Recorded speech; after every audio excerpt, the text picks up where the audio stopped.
جی السلام علیکم۔ تو آج ہم پڑھیں گے تاریخ طب کا بابلی طب میں طریقہ تشخیص۔ تو چلیے شروع کرتے ہیں۔ تشخیص کی غرض سے عجیب و غریب طریقے رائج تھے۔ بابلی و آشوری تہذیب میں پانی اور تیل کو مقدس شے مانا جاتا تھا۔ شے بولے تو چیز۔ چنانچہ تشخیص کی خاطر پانی اور تیل کو ایک برتن میں یکجا کیا جاتا تھا۔ یکجا بولے تو جمع کیا جاتا تھا۔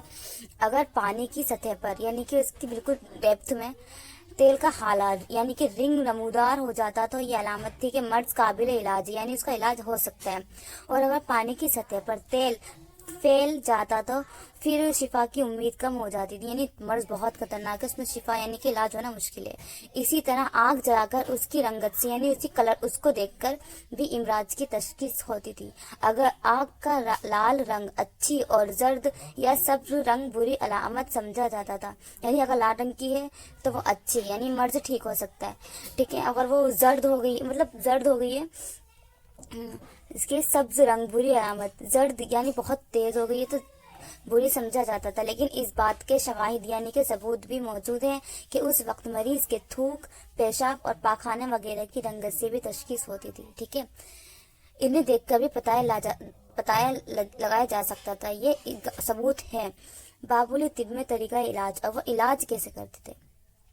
کیا یہ علاج کی غرض سے مریض صحت کے دیوتا کی پوجا کرتا؟ دیکھیے ابھی میں نے بتایا تھا کہ وہاں پر الگ الگ صحت کے دیوتا ہوا کرتے تھے امراض پیدا کرنے کے لیے، تو ان کی پوجا کیا کرتے تھے اور شیطان سے پناہ مانگتے تھے، کیونکہ جو بے گناہ تھا تب بھی ان کو بھی مرض ہوا کرتا تھا، تو اس کا مطلب یہ بولتے تھے کہ بدروح آ گئی ہے اس پہ، تو اس لیے شیطان سے پناہ بھی مانگتے تھے۔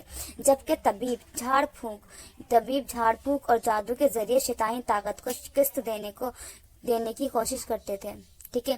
ایک دلچسپ نظریہ یہ تھا کہ چونکہ جگر یعنی کہ لیور میں خون بنتا ہے، اس لیے بدروح خون پینے کی غرض سے جگر میں گھس کر بیٹھ جاتی تھی، ٹھیک ہے، ایسا وہ لوگ سوچتے تھے۔ لہٰذا جگر کے مقام پر شگاف دے کر اس جگر میں سوراخ کر کے بدروح کو نکالنے کی کوشش کی جاتی تھی، ٹھیک ہے۔ سوراخ کر دیا کرتے تھے پہلے لیور میں کہ یہاں بدروح نکل جائے گی، جو بری روح ہے وہ نکل جائے گی۔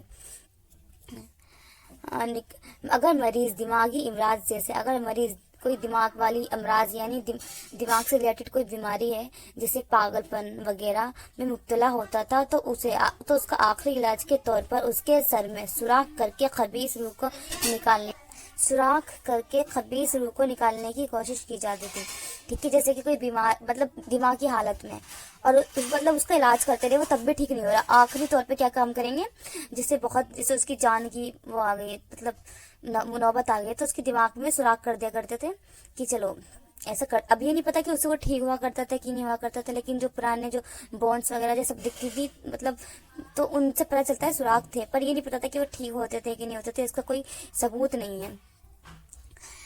جس کا ثبوت وہ سوراخ دار کھوپڑیاں ہیں جو کھدائی کے دوران وہاں سے دائل ملی ہیں۔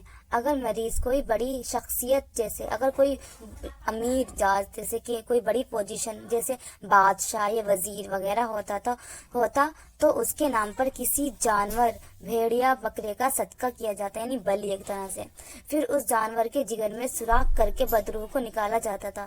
کس مرض کے لیے جگر کے کس مقام پر شگاف دینا ہے، اس کی باقاعدہ تعلیم و تربیت دی جاتی تھی۔ جگر پہ تو سوراخ دینا ہے، لیور پہ سوراخ تو کرنا ہے، اگر یہ بیماری ہے تو لیور کے اس حصے پہ کرنا ہے، اگر یہ بیماری ہے تو لیور کے اس حصے پہ کرنا ہے، تو اس کو جاننے کے لیے الگ سے پڑھائی کی جاتی تھی، ٹھیک ہے، تعلیم حاصل کرتے تھے لوگ، جس کے لیے مٹی کے بنے ہوئے جگر کی ماڈل استعمال ہوتے تھے، جیسے کہ آج کل بونس اس کے لکڑی وغیرہ کے آتے ہیں نا، تو اسی طریقے سے مٹی کے لیور بنا کے اور اس کے ماڈل بنایا کرتے تھے، اس کے ذریعے کہ ہاں یہاں پر سوراخ کرنا ہے اس مرض کے لیے۔ علاج کے لیے یہ نباتی، مادی اور حیوانی ہر طرح کی دوائیں استعمال کی جاتی تھی۔ اس وقت 100 سے زیادہ ادویہ مستعمل تھے۔ ہاضم اور کاسر ریاح دواؤں کا چلن عام تھا۔ سانپ کے کاٹنے کی صورت میں جنگلی جڑ، ٹھیک ہے، وائلڈ روٹ نامی جنگلی دوا کا استعمال ہوتا تھا، ٹھیک ہے، جنگلی جڑ۔